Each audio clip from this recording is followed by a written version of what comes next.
দেখতে দেখতে রোজার মাস চলেই আসলো। এই মাসটার জন্য যেন আমি দীর্ঘদিন ধরে অপেক্ষা করছিলাম। রমজান মাস মানেই তো রহমতের মাস, বরকতের মাস আর ক্ষমার মাস। এই মাসটি আমাদেরকে শেখায় কিভাবে অল্পতে তুষ্ট থাকা যায়, কিভাবে ত্যাগের মাঝেও সুখ খুঁজে পাওয়া যায়। সেহরির সময় পুরো শহর ঘুমিয়ে থাকে, তখন এক অদ্ভুত একাকিত্ব আর প্রশান্তি আমাদের ঘিরে ধরে। মনে হয় আমি আর আমার সৃষ্টিকর্তা মাঝে আর কেউ নেই। রোজার এই মাসটাতে কিন্তু ত্বকের উপর দিয়েও বেশ একটা ধকল যায়, কিন্তু শরীরের আমানত রক্ষা করাও তো ইবাদত, তাই খুব সহজে কিছু ঘরোয়া যত্ন নিলাম যাতে করে ইবাদতের ক্লান্তি মুখে চাপ না ফেলে। স্কিনোর এই সিরামটা আর নায়াসিনামাইড এই লোশনটা আমার কাছে এত ফেভারিট হয়ে গিয়েছে যে আমি প্রতিদিন খুব ভালো মতো এটা ব্যবহার করি। এটা আস্তে আস্তে আমার স্কিনকে গ্লো করতে, স্কিনের দাগ ছোপ দূর করতে সাহায্য করে। আর এটা গ্রানটা এত বেশি সুন্দর কি আর বলবো। তোমরা কারা কারা স্কিনোর এই সিরামটা আর লোশনটা ইউজ করো অবশ্যই জানাবা। নেক্সট আমি আমার জোহরের প্রেয়ারটা সেরে ফেলি। এই রোজার মাসটা চিন্তা করেছি মোবাইলটা খুবই কম হাতে নিব, একটু কোরআন শরীফ পড়বো আর একটু ইবাদতে মনোযোগী হব। আর রোজার মাসে ইফতারি বানাইতে আমার ভালোই লাগে, কিন্তু স্কিনে তো যত্ন দিতে হবে। মোস্ট অফ দ্য টাইমে আমি মাই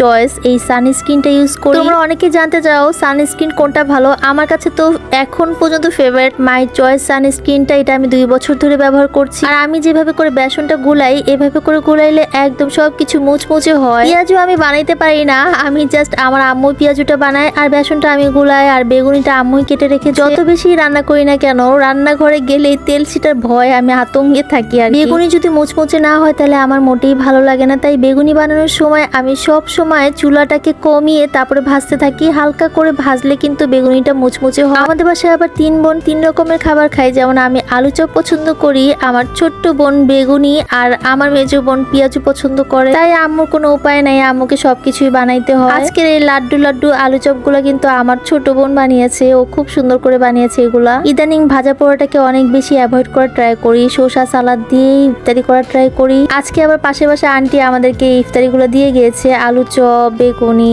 একটা ফল, একটা কলাও ছিল। মোস্ট অফ দ্য টাইমই আন্টিদেরকে আমরা দেই আর আন্টিরা আমাদেরকে দেয়। আমরাও আজকে আন্টিদের বাসায় পাঠিয়ে। ইফতারির আগে দোয়া করলে কবুল হয় আর সেহরির আগে দোয়া করলে কবুল হয়, তাই আমরা মোস্ট অফ দ্য টাইমই ইফতারি অনেকক্ষণ আগে বানানো শেষ করে ফেলি যাতে করে দোয়াটা করতে পারি। আমি খেজুর, ফল এগুলো খেতে খুব পছন্দ করি। আসলে আস্তে আস্তে করে ভাজা পোড়াটা একদমই কমিয়ে দিতে হবে, কারণ যত বেশি ভাজা পোড়া খাবে তত বেশি শরীরের ক্ষতি হবে। ইফতারি করার শেষে আমি মাগরিবের নামাজ পড়ে সূরা ওয়াকিয়া পড়ি, সূরা মুলকটা পড়ার চেষ্টা করি। সূরা ওয়াকিয়াটা সম্পদের দোয়া আর সূরা মুলক কবরে আযাব মাফের দোয়া। আজকে আবার আমাদের বাসায় হালুয়া ছিল আর এটা আমার বৌমনি পাঠিয়েছে মাশাআল্লাহ। ইফতারি করার শেষে আবার একটু হালুয়া খাচ্ছিলাম, হালুয়াটা অনেক বেশি মজা হয়েছে, থ্যাংক ইউ বৌমনি। আর খাওয়া দাওয়া শেষ করে একদমই শরীর ছেড়ে দেয়, পরে আমি শুইতে চলে যাই। বলতে তো ভুলে গিয়েছি, স্কিনোর এই প্রোডাক্টগুলো তোমরা গ্লো উইথ সারা পেজে পেয়ে যাবে, তোমরা অথেন্টিক প্রোডাক্ট পাবা। ভালো থেকো, সুস্থ থেকো, আমার জন্য অনেক অনেক দোয়া করো। Thanks for watching, tata.